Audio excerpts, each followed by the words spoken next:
What is going on, everyone? Anthony here, and welcome to another Resident Evil Collection update, number 57. It's been about 5 months since we've done the last Resident Evil Collection update, and I apologize for that. It's on me. It's my fault. But we've accumulated a lot of stuff before the release of Resident Evil 3 and after the release of Resident Evil 3, which is the last time that I did a collection update was March. So I like to accumulate a lot of stuff before showcasing it in a big, bulky video. I used to do them after I would just get one item, in, or one package in, but I like to, show it in bulk and show it off entirely. And, I promise there won't be that big of a gap between the next one, but we have a lot of stuff to show you, and I hope that you enjoy. Let's get started.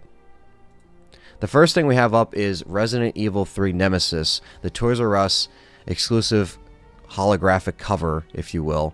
And this is the same as the other Resident Evil Prima guide. Same exact thing, same thing by design. The only difference is the Toys R Us cover. And it does come with the live selection card that is inside the strategy guide. It's still in really good shape. I got this right before Resident Evil 3 came out, so of course I didn't show it. I posted it in the community tab, but I didn't actually show it off. It's the same kind of guide, except it just has the cover and the live selection card that the other one had. But it's still really cool to add to the Resident Evil 3 collection. And the next thing that we have up here is another magazine here, a game magazine, Resident Evil 3 Game Informer cover that was sent out to subscribers to Game Informer, I think about a week before Resident Evil 3. It's got some really cool shots about Nemesis and Jill, the return of Nemesis and Jill, and it kind of goes in detail about some of the gameplay as well, and the encounters of Nemesis, and how it plays. This kind of was put out right when the demo came out. And this right here is a Nintendo Power from E3 2004. Resident Evil 4 is featured on the front. There's a DS there, and Spider-Man is on the front. If that doesn't scream 2004, I don't know what does. This is early shots and promotional shots of Resident Evil 4 and early gameplay shots that they were showing. And of course it has the older health bar shown in the corner, some concept art of El Gigante, really cool stuff. I saw this magazine like untouched in the game store, so I was like, I have to have it. Any promotional stuff like this or memorabilia is always great to add into the collection. Good for scans, good for the community and stuff like that. Really cool stuff. The next thing is one of the holy grails of the laced records that I own. I have all the laced records in color vinyl at this point, and Resident Evil 3 came out in April, and of course I got my hands on it. It was a little bit of a delay because of COVID, but I did get it in the mail. A great shot of Nemesis on the front and a great shot of Raccoon City, the destroyed Raccoon City, on the back.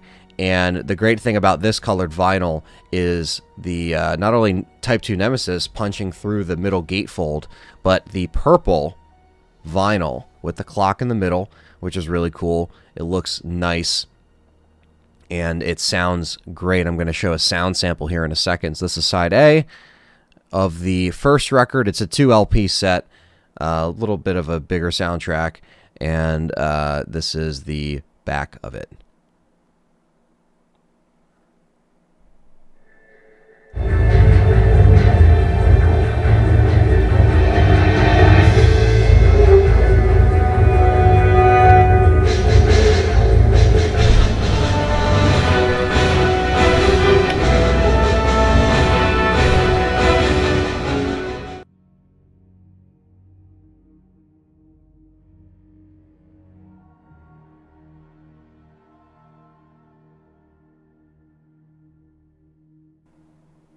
Here's a little unboxing here. This is one of the last things I actually got because of when it was released and a little bit of a delay. This is the Resident Evil 4 Laced Records 4 LP set on marble vinyl. It's like yellow vinyl.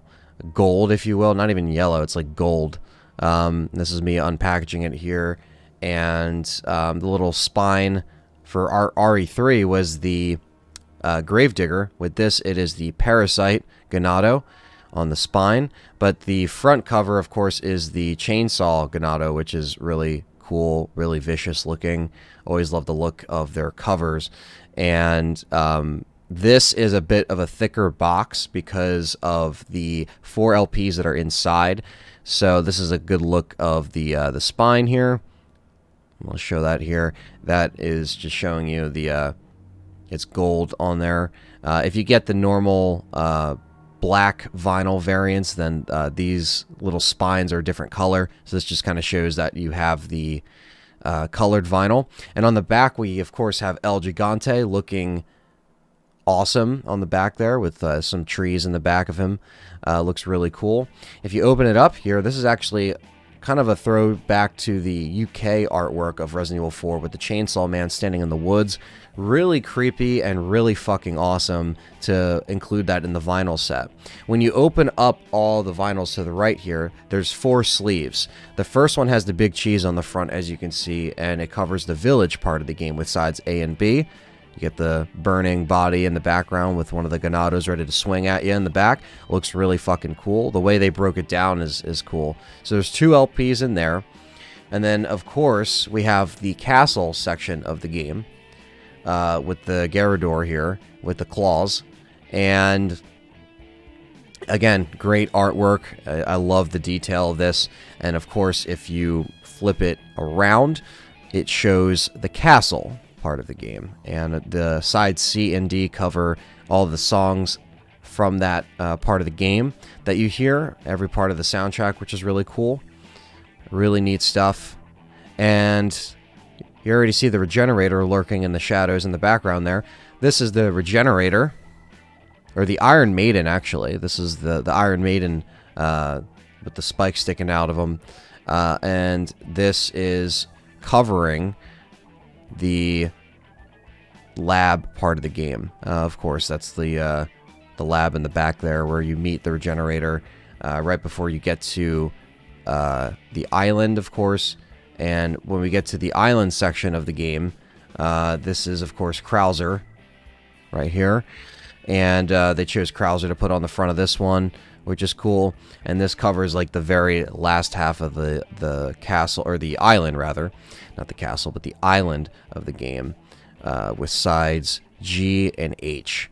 And there's the shot of the water there before heading into your doom there. And really cool stuff. Now the vinyls for this particular set is a gold vinyl, which I'm going to show right here.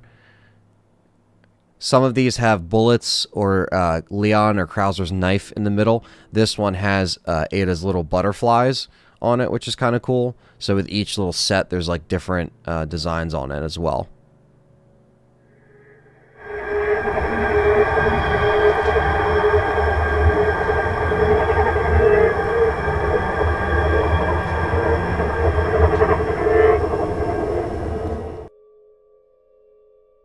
And here is the Jill Valentine box that the statue actually comes in the collector's edition. I have it outside of the box just to kind of show you.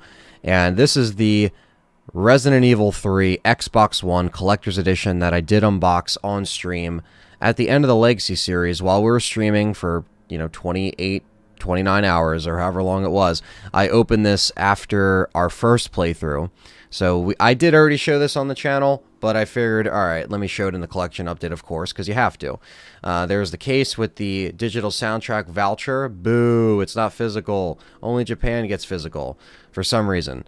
But another cool thing about this is the map of Raccoon City that comes inside of it. The first side of the map shows a little bit of the city advertisements and stuff like that, the Raccoon City adverts that you'll see around the city when you're playing, and stuff that you see, restaurants you see. There's Mr. Raccoon. Welcome to Raccoon City. Enjoy a day on the town.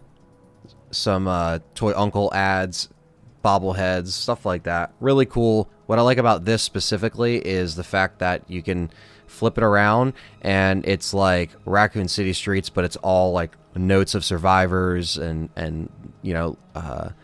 people writing notes on here, probably umbrella soldiers trying to find out where stuff is, and it's like when the city's in complete distress and everything's all out of whack. And this is the art book here that covers, says Project Nemesis on the front, and then Project R on the back for Project Resistance. So it shows respective artworks from the city, different character artworks and models. Really cool stuff. I mean, this is stuff that Resident Evil fans just eat up, and we love in our collector's editions. Always got to have the art book. We appreciate the great art that Capcom makes, and they put a lot of time into a lot of the stuff that you see in these games. So this is a good way to showcase that. And this is great right here, showing a little breakdown of Jill's with her stars card and Brad, and of course some Nemesis shots on here as well with his mask on. Just really cool stuff to have. You know, you see all this stuff digital online, and you see them drops and like press releases and stuff like that, but it's really cool to have it in like an art book, because Resident Evil 2 did the same thing, and Resident Evil Remake did the same thing as well when they put that out. So it's nice to have art books for each remake, and then Project R on the back and Project Nemesis on the front. And of course, last but not least, I mean, the best part about this is the Jill statue, and this is Jill and Leon sitting next to each other on the shelf, showing off their the base of the statue, which shows the raccoon stars logo on the bottom there, and then there is his RPD badge on the bottom. And the detail on the Jill statue is amazing. I mean, they both look great. Their faces look to scale. All the detail in the clothing and the straps and everything attached to her belt and her legs and her boots. Everything is great. I can't complain with the quality of the statue, and that's basically what we paid the bulk of the money for on the collector's edition, is the statues, because they put a lot of time making the statues and stuff like that, and having them together actually looks really nice, which is what they advertised back when the game was announced in December, or when it was leaked anyway, putting them together and how it looks on the shelf, and it's incredible. Looks so fucking good, and I'm happy with it. This is the Resident Evil 3 Steelbook, Best Buy Steelbook, and no, this doesn't come in the collector's edition, because why would it? But this is a rare Steelbook that, you know, they run only a couple times. I had to go, you know, a deep dive to get some of these because, you know, we weren't able to pick them up during the pandemic. So this is, you know, getting it shipped was the best way. But it is really cool. It's a good thing to hold your case. And now I got Resident Evil 2 and Resident Evil 3 Steelbooks. Resident Evil Challenger Archives. This is from Nuge. Shout out to Nuge and the team at Resident Evil Challenger for sending this my way. And this is for all of their seasons. This has all of the episodes. I did a video showcasing this by itself because I thought it deserved a video by itself, but this is all the old school Resident Evil Challengers on DVD, and the DVDs came out great. The quality came out great. Really satisfied with this product, and Nuge, I really appreciate the effort that you put into releasing this finally, because it's just all my childhood memories and memories I have growing up in a box, and it's great. So shout out to Nuge and the team over there at Resident Evil Challenger. And that is it for this collection update. I hope everyone enjoyed all the goodies that I got and showed off here. Is there any other pickups that you got between Resident Evil 3 and now that you want to share with me in the comments below? You can, or post them in the Discord, post them in the community tab, whatever you want to do. I promise the next Resident Evil collection update won't be as long of a wait in between. Of course, that all depends on what I pick up and what I buy in the meantime, but, you know, we'll see. We'll see what comes up. Hope everyone enjoyed this Resident Evil collection update, and we'll catch you guys in the next one. Hey, don't leave me in a cold, cruel, you-less world. Hit that subscribe button. Let's talk more Resident Evil.